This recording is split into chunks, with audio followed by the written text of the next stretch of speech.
پاکستان میں کسی نعت خان سے جب میں یہ سنتا سانو روکنا پہرے دارا روزے دی جالی چم لین دے، تو میرے ذہن میں پہرے دار کا ایک عجیب سا تصور آتا اور پھر میں اس روزے کی جالی چومنے سے منع کرنے کے انداز کا تصور کرتا تو یہ بات دل میں زیادہ سما گئی کہ اس کام کی تیاری کرنا ہوگی۔ شاید یہی سبب تھا کہ جب میں پہلی بار 1968 میں حضرت صلی اللہ علیہ وسلم کے روضہ اقدس پر حاضر ہوا تو ریاض الجنت میں ایک عمر رسیدہ شخص نے میرے لباس کو دیکھ کر اردو میں گفتگو کرتے ہوئے بتایا کہ یہ ستون توبہ ہے۔ یہاں ایک صحابی ابو لبابہ کا قصور اس طرح معاف ہوا تھا کہ انہوں نے خود کو اس ستون کے ساتھ باندھ لیا تھا، تب سے اسے ستون توبہ کہتے ہیں۔ یہاں 2 نفل پڑھ لینے کا بڑا درجہ ہے، گناہوں کی بخشش ہو جاتی ہے، توبہ قبول ہو جاتی ہے۔ میں نے اس بزرگ کو ٹوک کر کچھ کہنا چاہا تو وہ بولے، بیٹا پہلے سن لو، یہ ستون عائشہ ہے۔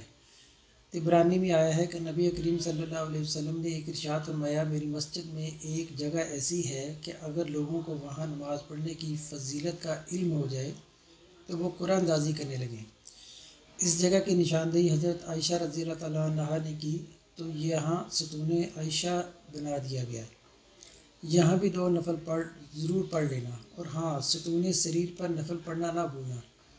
یہی وہ مقام ہے جہاں نبی کریم صلی اللہ علیہ وسلم اعتکاف فرماتے تھے اور رات کو یہیں آپ کا بستر بچھا دیا جاتا تھا۔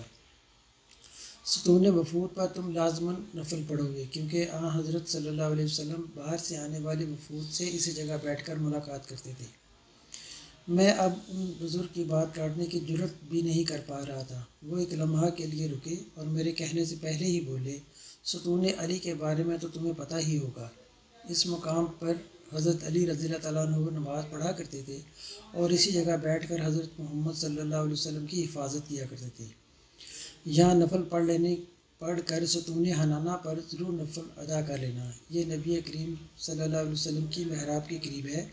یہاں کھڑے ہو کر آپ خطبہ ارشاد فرماتے، یہیں کھجور کا درخت دفن ہے جو لکڑی کا ممبر بن جانے کے بعد آپ کے فراق میں بچوں کی طرح بلبلا کر رویا تھا۔ کہنے لگے، میں جانتا ہوں میں تمہارا کچھ زیادہ وقت لے رہا ہوں، لیکن تمہیں ستون تہجد کے بارے میں ضرور بتا دوں، کیونکہ یہاں نبی کریم صلی اللہ علیہ وسلم تہجد ادا فرماتے تھے۔ میں نے کہا، حضور، یہ سارے مقدس مقامات ہیں، مگر مجھے روضہ مبارک کی جالی کو بوسہ دینا ہے، اس کی کیا ترکیب ہے؟ کہنے لگے، پاکستانی ہو؟ چلو دے لو بوسہ، ابھی پہرے دار کی آنکھیں بند ہو جائیں گی اور تم بوسہ دے لینا۔ پھر ایسا ہی ہوا۔ ہم عجمی ملائیت یا بزرگی کو کرامتوں کے حوالے سے دیکھتے ہیں۔ اب مجھے بھی احساس ہوا کہ یہ واقعی کوئی بڑے بزرگ ہیں۔ میں نے عرض کیا کہ آپ کب سے یہاں ہیں؟ بولے، 40 سال سے ستون توبہ پر نماز پڑھ رہا ہوں، اور پھر زائرین کے ایک دھکے نے مجھے ان سے علیحدہ کر دیا۔ پھر میں جتنے دن رہا یا جب بھی حضرت صلی اللہ علیہ وسلم کے روضہ اقدس پر حاضر ہوا، وہ بزرگ نظر نہ آئے، یا یوں کہیے کہ شاید میں ان کو اچھی طرح سے دیکھ بھی نہیں سکا تھا۔ وہ میرے مطلب کی بات پوری ہونے سے کہ فوراً بعد ہی تو مجھ سے علیحدہ ہو گئے تھے۔ پہلی ساری باتیں میں نے اگرچہ غور سے سنی تھیں، مگر میرے ذہن میں ایک چیز جو اٹک چکی تھی، وہ اس کے سبب میں زیادہ توجہ نہ دے سکا اور منتظر تھا کہ وہ بات کہیں ختم کریں تو اپنی بات کہوں۔ اب کہ بھی میں نے اپنی طرح کے کئی حجاج کو اسی طرح اشتیاق کا مظاہرہ کرتے ہوئے دیکھا، اور روزے کی جالی کو بوسہ دینے کی خواہش رکھنے والے بیشتر افراد کی خواہش پوری ہو جاتی ہے، جسے اندر سے اجازت ملتی ہے، وہ ہر کس و ناکس کو یہ اجازت نہیں ملتی۔ شاید یہی وہ فکرہ تھا جس کے سبب مجھے یہ احساس ہوا کہ مجھے جو سبز جالی اور سنہری جالی کے ہر جانب سے بوسہ دینے کا شرف حاصل ہوا ہے، اس کے سبب حضور پاک صلی اللہ علیہ وسلم کی طرف سے ہی گناہ گار کو اجازت ملی ہے کہ میں نے فوراً اجازت مانگنے کے انداز عرض کیا کہ اب جو سنہری جالی پر بوسہ لینا ہے وہ اس مقام پر لوں گا جہاں حضرت سنہری حروف میں اس میں محمد صلی اللہ علیہ وسلم لکھا ہوا ہے۔ ارادہ کیا، بوسہ لے لیا۔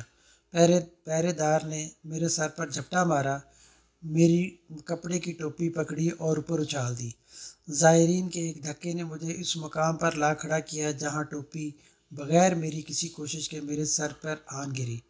دوسرے اجمی مبارکباد دینے لگے، بوسہ منظور ہو گیا، اور پھر سب کی آنکھوں میں آنسو تھے، سلام پڑھتے ہوئے بھی اور دعا مانگتے ہوئے بھی۔